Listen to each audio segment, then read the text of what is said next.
Happy Monday, JP Morosi. You are as smart as they come, you Harvard grad, you. But if you tell me you knew Albert would land with the Dodgers, I will not believe you. Basically accepting the same role he had in Anaheim, so I'm confused. Please clarify.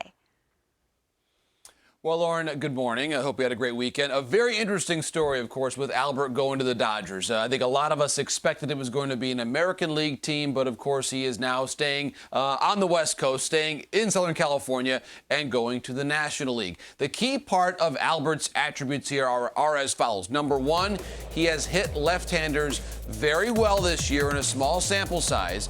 The Dodgers, of course, have a very left-handed dominant lineup at times, and so at least they can move Albert to first base and then shift Max Muncy to second, with Gavin Lux potentially sitting against a lot of lefties. And you see on your screen that slugging percentage against lefties. That is why the Dodgers see a fit for Albert Pujols. So, and again, you think about how often can he play in the field? Well, against lefties, it may only be a couple days a week. So that, from that standpoint, it's the right presentation of a role to Albert. I think, Lauren, to your point, it is very similar to what his role would have been with the Angels, but it just seemed as though Albert wanted that fresh start. I would also point this out.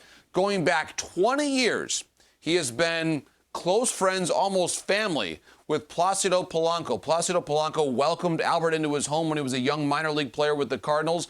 And Placido, the long-respected all-star second baseman, is now an executive with, yes, the Dodgers. So it goes all back 2 decades, and that relationship matters, exactly. And I think that's a key part of why Albert feels comfortable in L.A. And talent that defined a generation. Happy for him. Can't wait to watch him there. Jacob deGrom has crazy talent, but himself and some of his teammates not at full strength.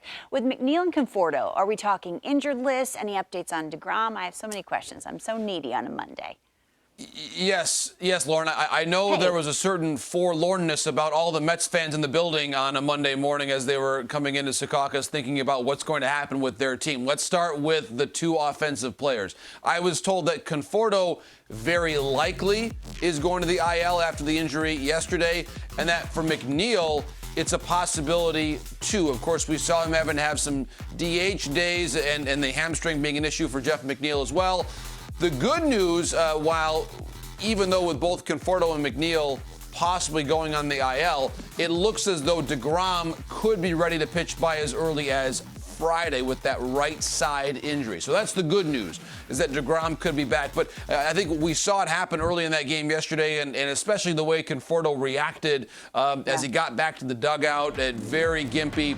I think it really looks like he certainly is going to be headed to the injured list again. I was told this morning it's more likely that Conforto is going to the IL than McNeil, but again, there's a very real chance that both of them will go there. That right there, that hamstring pull certainly looks as though it's a very difficult injury over at first base for Conforto. So again, and you add that to Nimmo being on the IL as well. If there's one saving grace for the Mets, Lauren, it's that no team seems to be running away with the National League East quite yet. It's a very balanced division. That's of all the predictions made in spring training, a lot of us said, hey, that NL East is going to be very compact and competitive, and it's going to be whoever gets hot down the stretch. That certainly appears to be the case right now. Yeah, rough weekend in St. Pete. Flush it and start anew. It's always around this time, JP. We think we're general managers, and we think we're so smart. We make all the right moves, and then we go back and look at him, and we're like, Cedric Mullins has interest. I know. From where? Well, Lauren, it's a great question, because Cedric Mullins right now, in a year in which offense has been down for a lot of outfielders, he is emerging as a legitimate prize at this year's trade deadline. Now, before we get too excited about that, the reality is he's not a free agent after this year. The Orioles don't have to trade him. But I believe, Lauren, because of the number of teams that need outfield help, and that group would include teams like the Yankees, the Phillies, the White Sox, given the Luis Robert and Eloy Jimenez injuries. Look at those numbers. He is someone that can play multiple outfield positions. He's really been a great story for the Orioles this season. So I would certainly say Mullins is someone who has had interest already. The Orioles don't appear to be motivated to move him, but they do have Austin Hayes who can play center field. And because of the relative lack of quality outfielders out there and available, I think the action on Mullins is going to remain high.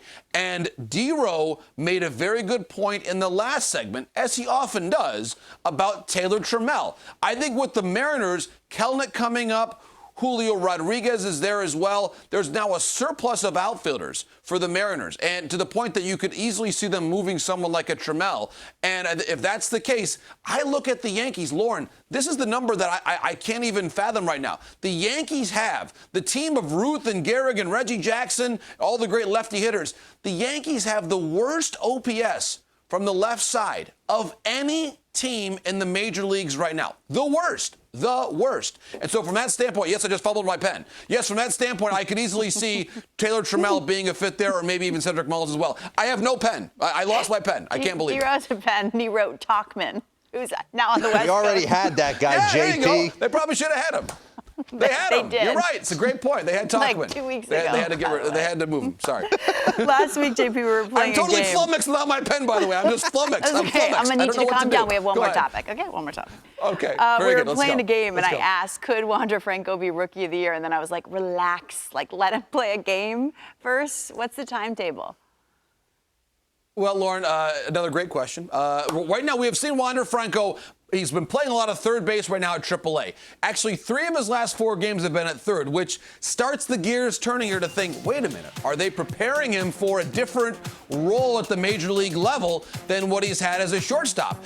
And the answer is potentially, but actually the Rays have been getting more production at third with Joey Wendell than they have at short with Willie Adames this year. So I think Wander Franco's numbers, he's 20 years old. His OPS is over 1,000 already. I think he's looked comfortable at short and third. He is really close to being ready. You see the numbers right there. He's only 20. He is the #1 overall prospect, and he is hitting right now at AAA. In many ways, his preparation, his overall profile is not that dissimilar from what Jared Kelenic had before he arrived to the Mariners. Wander Franco is basically ready. And so I think that once we see maybe the calendar flip to June, maybe he ends up moving up to the major leagues. But I think certainly whether it's short or third, Wander Franco can make an impact on the Rays lineup and roster today or very soon. JP Morosi, you're the best. I hope you find your pen. I would give you mine, but I don't have any. Yeah, it's it's just somewhere like in 80 this mess. tubes of Yes. lip gloss, and that's all that matters, you know? The important stuff. Okay? Thanks so much.